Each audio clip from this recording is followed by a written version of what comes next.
Hakim-Hakim pasal yang kedua ayat yang pertama. Lalu malaikat Tuhan pergi dari Gilgal ke Bokim dan berfirman, telah kutuntun kamu keluar dari Mesir dan kubawa ke negeri yang kujanjikan dengan bersumpah kepada nenek moyangmu. Dan aku telah berfirman, aku tidak akan membatalkan perjanjianku dengan kamu untuk selama-lamanya. Tetapi janganlah kamu mengikat perjanjian dengan penduduk negeri ini. Mezbah mereka haruslah kamu robohkan. Tetapi kamu tidak mendengarkan firman-Ku. Mengapa kamu berbuat demikian? Lagi aku telah berfirman, aku tidak akan menghalau orang-orang itu dari depanmu. Tetapi mereka akan menjadi musuhmu dan segala allah mereka akan menjadi jerat bagimu. Setelah malaikat Tuhan mengucapkan firman itu kepada seluruh Israel, menangislah bangsa itu dengan keras. Maka tempat itu dinamai Bokim, lalu mereka mempersembahkan korban di sana kepada Tuhan. Oke, shalom teman-teman. Kita berjumpa lagi di Disciples Voice. Kita tetap belajar di kitab Hakim-Hakim pasal 2. Di mana di ayat ketiga yang lalu kita sudah belajar bagaimana bangsa Israel melanggar larangan Allah karena penambahan yang diawali dengan penambahan. Firman Allah yang mengatakan suku Yehuda yang berperang. Mereka tambahkan dengan suku yang lain. Lalu membuat mereka tidak memusnahkan. Mereka melanggar apa yang Allah perintahkan. Setelah itu Allah berbicara bahwa Allah tidak membatalkan perjanjiannya. Di mana kita pelajari ini menjadikan sebuah pedoman, sebuah momen, sebuah kompas buat kita, arahan buat kita bahwa kita itu bisa menjadi orang diberkati, tetapi kita mulai melanggar firman Allah yang diawali dengan penambahan perintah Allah dengan pengertian kita sendiri. Yang diawali kita boleh tarik dari kisah Hawa. Allah berkata pada Adam, jangan kamu makan. Hawa menambahkan, jangan kamu makan dan raba. Ketika berjumpa dengan setan atau dunia. Bangsa Israel ketika berjumpa dengan bangsa-bangsa Kanaan menambahkan dengan karena tidak percaya diri, artinya tidak percaya kepada Tuhan, mereka mulai memakai cara melebihkan apa yang Allah inginin, mengundang, mengajak suku yang lain, tetapi mereka akhirnya perbuatan itu membawa mereka karakter juga kompromi yang lain. Tidak memusnahkan bangsa Kanaan. Gitu. Nah, di situ Allah mulai bicara. Allah mengatakan, Allah tarik kembali bahwa aku tidak pernah membatalkan perjanjianku. Jadi ketika saudara salah, ketika saudara menjadi berhasil, hidup saudara diberkati, saudara mengalami pemulihan, semuanya serba menyenangkan, semuanya serba enak, semuanya serba menang, hati-hati. Belum tentu itu menjamin saudara berkenan pada Tuhan. Karena itu cuman akibat atau peneguhan atau penggenapan janji Allah yang lalu. Yang Allah gak pernah batalkan. Tetapi saat ini ketika kita sudah diberkati, kita sudah kompromi dengan bangsa Kanaan. Oleh karena kita tarik cerita Lot dengan Abram. Lot memilih kekayaan lembah Yordan. Pada Lot itu orang yang dibawa oleh Abram. Sehingga ada sebuah quote yang saya sukai, jangan melupakan kebaikan orang yang pernah berbuat baik kepadamu dengan tulus. Karena itu dasar daripada Lot ini, oleh karena enggak punya ayah, anak yatim, dibawa sama om dari kecil, lalu belajar dari om, menjadikan ahli berbisnis, menjadi orang kaya, om menjadi kaya raya, Lot menjadi kaya raya, ditulis oleh Alkitab. Tapi karena ada persengketaan bisnis, bukannya Lot menyerahkan keputusan kepada Om, tapi Lot memilih yang terbaik, lembah Yordan. Tetapi Lot itu apa? Lot tidak menyadari kalau yang dia pilih menjerumuskan dia.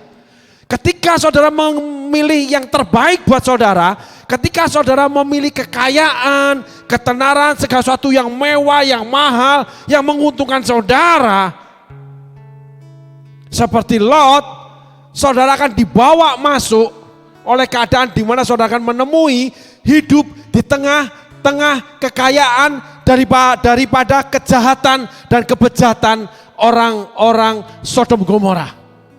Dan saudara harus kompromi, Lot kompromi.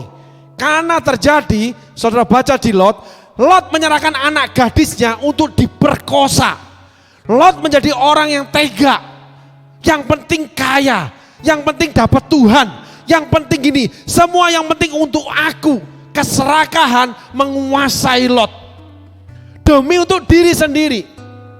Yang akhirnya Lot tetap diselamatkan karena ada Abram orang benar. Betapa pentingnya hidup orang-orang benar dengan hidup benar. Saudara harus menjadi seperti Abram yang melepaskan atau menjadi korban keserakahan Lot. Tetapi setelah Lot pergi, ketika saudara menjadi korban, Allah berfirman untuk keturunan Abram yang berlaku sampai hari ini. Bangsa Yahudi, bangsa Israel. Gitu saudaraku. Yang kedua, Abram ini punya goodwill lalu menjadi orang yang kindness. Orang yang baik. Orang yang dipenuhi dengan kasih. Sehingga dia harus berdoa, tawar-menawar sama Tuhan untuk menyelamatkan Lot. Tuhan ngomong Lot itu orang benar, tapi karakternya sudah tidak benar. Karena hidup di antara orang tidak benar. Dan Lot punya karakter orang tidak benar. Lot itu tega. Anaknya diperkosa yang masih gadis, belum menikah. Sudah punya tunangan. Sehingga orang-orang seperti ini karakternya itu akan merusak salah satunya anaknya sendiri yang berlanjut rumah tangga anaknya. Abi itu orang benar. Orang-orang seperti Lot akan menjadi kontrol yang salah di dalam rumah tangga, di dalam gereja, di dalam pekerjaan. Orang yang egosentris yang penting menguntungkan dia walaupun dia hidup benar dengan catatan melakukan perintah Allah, memberi di gereja, rajin ibadah, melayani. Tetapi di balik itu, behind the scene, di kehidupan yang lain, dia kompromi dengan cara dunia. Kejahatan dunia dia lakukan. Dan orang itu punya hati seperti iblis. Tega, saudaraku. Enggak ada kasih lagi, itu standarnya. Nah, kita masuk ke ayat 3. Dari kita bagi-bagi pasal 2, saudaraku. Lagi aku telah berfirman, hukuman Allah didatangkan. Aku tidak akan menghalau orang-orang itu dari depanmu. Tetapi mereka akan menjadi musuhmu dan segala Allah mereka akan jadi jerat buat kamu. Artinya sampai hari ini bangsa Israel tetap tidak bisa lepas dari bangsa-bangsa yang Allahnya menjadi jerat buat mereka. Sampai hari ini bangsa Israel tetap terus dikelilingi oleh orang-orang yang memusuhi mereka. Karena ayat yang kedua, saudaraku.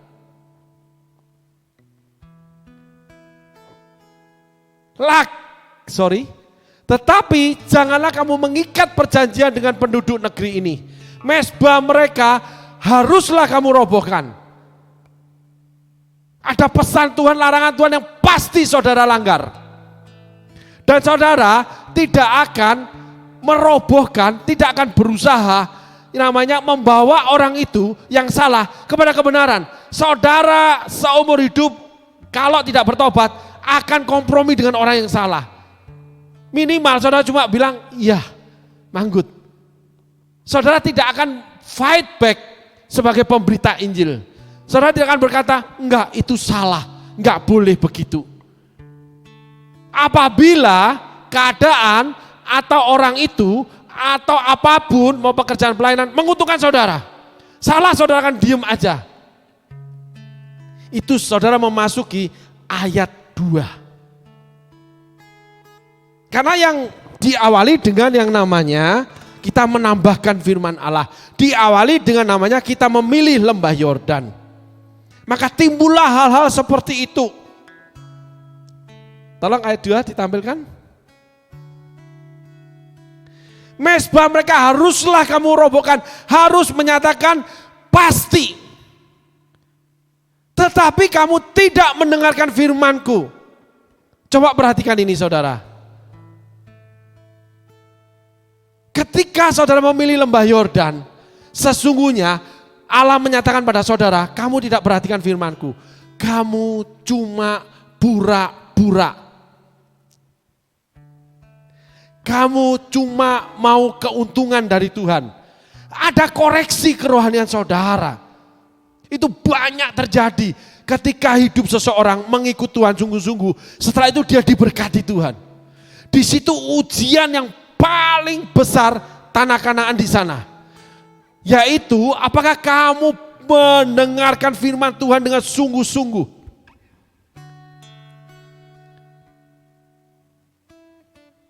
Karena akhirnya kamu melanggar perintah Dia. Yang diawali dengan menambahkan. Saudaraku, hati-hati dengan iman kepercayaan kita terhadap Kristus. Karena di dalamnya ada aturan, ada larangan, ada ujian, ada cobaan daripada iblis. Semua anak-anak Tuhan akan dimurnikan seperti emas murni dari dapur perapian. Abram diuji ketika menjadi kaya, kehilangan sebagian tanah yang subur. Tetapi Tuhan tidak mengurangkan kekayaan Abram. Bahkan Tuhan menambahkan luasnya kekayaan Abram. Tuhan menambahkan yang Abram terima setelah lepas dari Lot. Karena hati Abram benar di hadapan Tuhan. Jadi mulai periksa hati saudara. Saudara menginginkan Tuhan oleh karena menginginkan sesuatu di hati saudara untuk Tuhan beri pada saudara.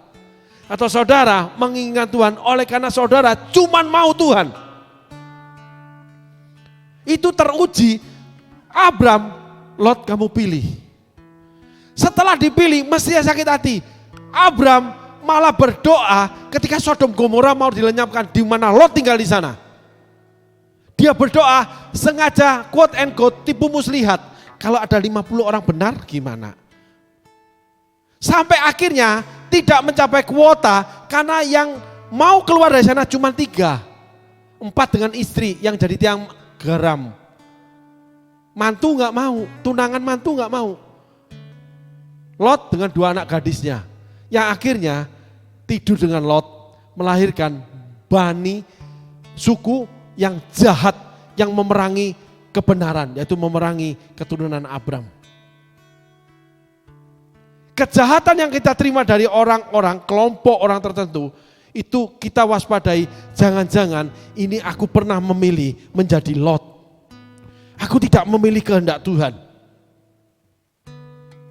Merobohkan mezbah. Karena kamu tidak perhatikan firman Tuhan. Ku renungkan firman-Mu siang dan malam. Ku pegang perintah-Mu dan ku lakukan. Roh Kudus pasti ingatkan kita. Engkau tahu ya Tuhan tujuan hidupku.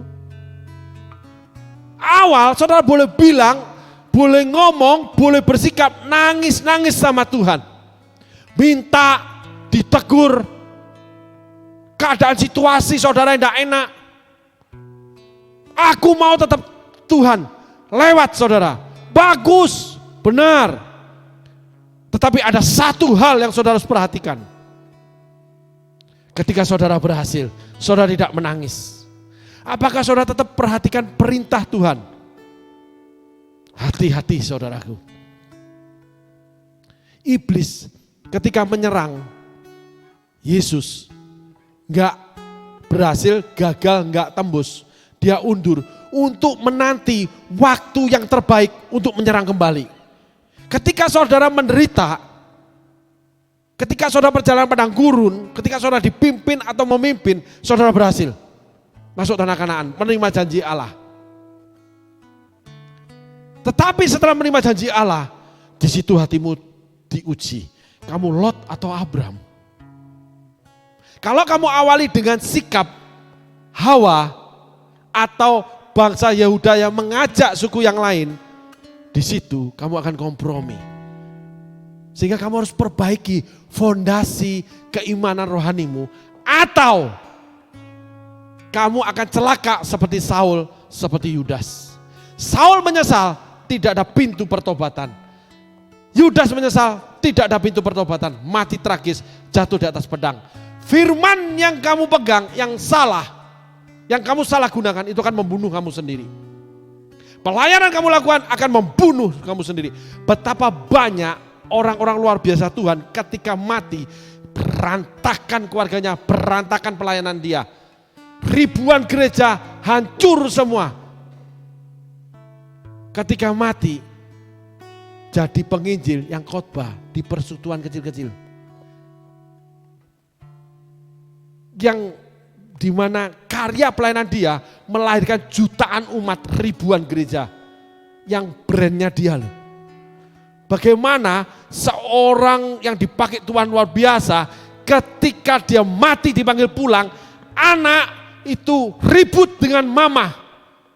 Lalu keluar dari gereja membawa harta kekayaan, membawa segala sesuatu, membuat gereja berdarah-darah.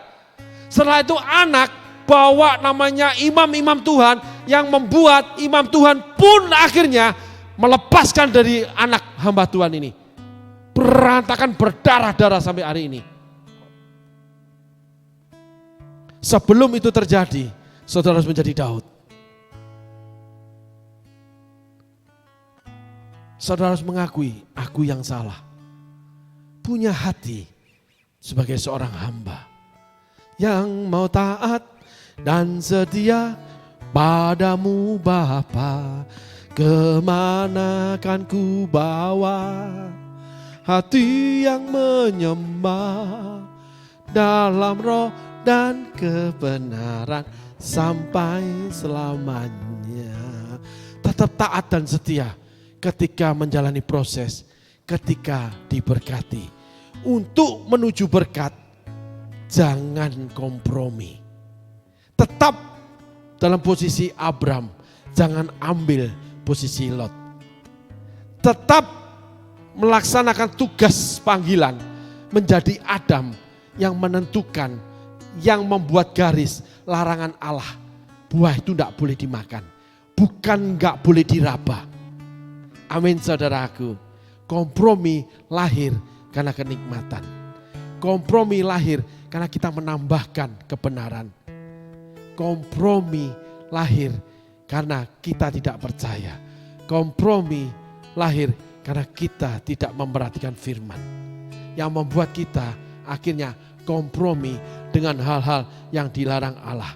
Yang menjadikan itu segala sesuatu yang kita terima dari Allah itu mulai disusupi, mulai dapat ragi dari adonan dunia yang membuat adonan itu harus dibuang. Kapak di akar pohon, pohon yang tidak bertumbuh dan berbuah akan ditebang. Ranting yang berbuah akan dibersihkan. Amin saudaraku. Lebih baik kita menghadap Allah seperti Daud yang harus keluar dari kerajaannya. Karena dia harus membayar harga atas dosanya. Tetapi dalam waktu tidak lama, tanpa berperang, Daud kembali duduk sebagai raja di Yerusalem. Tuhan menyediakan hutan yang memakan korban lebih banyak daripada pertempuran antara prajurit Absalom dengan prajuritnya Yoab. Sehingga Absalom dibunuh mati bukan karena pedang Daud yang berdarah, oleh karena Yoab. Saudara ketika bertobat, Tuhan akan tuntun saudara. Saudara akan dikembalikan pada posisi seperti semula tanpa saudara harus berdarah kembali. Tetapi perjalanan menuju pemulihan, saudara akan dibuat berdarah oleh karena Tuhan, bukan oleh karena musuh saudara. Luka hati Daud menangis ketika Absalom dibunuh karena Daud cinta dengan Absalom. Karena Daud tahu yang bakal menggantikan dia, yang punya talent seorang pemimpin, yang hebat, yang dihargai, yang punya karisma, itu namanya Absalom. Sehingga Daud oleh karena salah dia mengambil Batseba, dia harus kehilangan Absalom dan sebagainya. Kesalahan tidak membatalkan perjanjian kita dengan Allah. Kesalahan tidak membuat berkat Allah diangkat dalam kehidupan kita. Kesalahan tidak membuat kekayaan kita hilang. Tetapi apabila kita punya hati seperti Abram yang patuh, taat dan setia, manut nurut dengan Tuhan, Itu yang membuat Allah berkenan. Di mana kesalahan apapun, ketika saudara menghadap Tuhan, Tuhan koreksi. Adonan saudara akan dibuang, saudara akan diberikan yang baru. Yang tidak mengurangi apa yang saudara pernah miliki. Bahkan Allah akan memperluas, memperhebat saudara. Seperti Daud. Dan saudara tidak perlu berdarah lagi oleh karena masalah itu. Saudara cuma membayar harga oleh karena jalan-jalan Allah. Di mana saudara tersakiti hati saudara. Yang terbaik dari saudara di hati, bukan yang saudara miliki. Daud tidak kehilangan kerajaannya. Daud kehilangan orang yang dicintai, bakal pengganti dia yang namanya Absalom. Tuhan Yesus berkati. Terima kasih.